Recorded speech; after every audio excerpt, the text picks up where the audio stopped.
Af öllum vatnsbirgðum heimsins eru 97,5% höfin og aðeins 2,5% ferskvatn.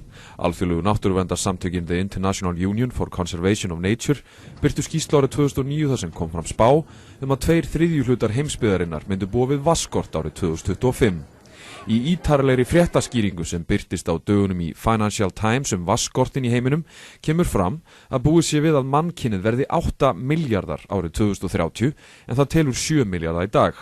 Vegna veldisvaxtar fjölgar mannkynið sér á gríðarlegum hraða eins og sést á þessari töflu. Til glöggunar ágætt að hafa hugfast að mannkynið taldi aðeins 1 milljarð aldamótin 1800.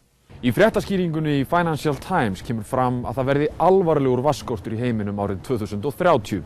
Þetta ef til vill dálítið fjarstæðukennt í hugum margra Íslendinga því það gnægð af góðum ferskvatnsbirgðum hér á landi. Vatnsskorturinn farin að hafa bein áhrif á starfsemi fyrirtækja sem starfa þvert á landamæri. Í Financial Times kemur fram að alþjóðleg stór fyrirtæki hafi á síðustu árum eytt samtals 84 milljörðum dollara í betri stýringu á vatnsbirgðum sínum.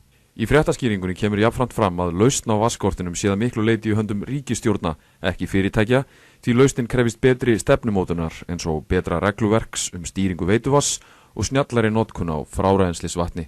Heiðar Guðjónsson hagfræðingur mikill áhugamaður auðlindastýringu í stóra samhengi hlutana. Hann skrifaði til dæmis bók tækifæri Íslands á norðurslóðum.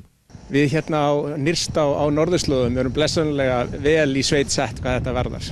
Meirihluti mannkyns býr norðan við miðbaug og þær vatnsbirgðir sem eru hérna norðan megin eru þær vatnsbirgðir sem eru þeim næstar og við sem betur fer erum með Grænland hérna aðeins vestur á okkur sem með endalaust af vatni, ef svo má segja. Og þess vegna getum við í raun og veru hjálpa til við að leysa þetta vandamál.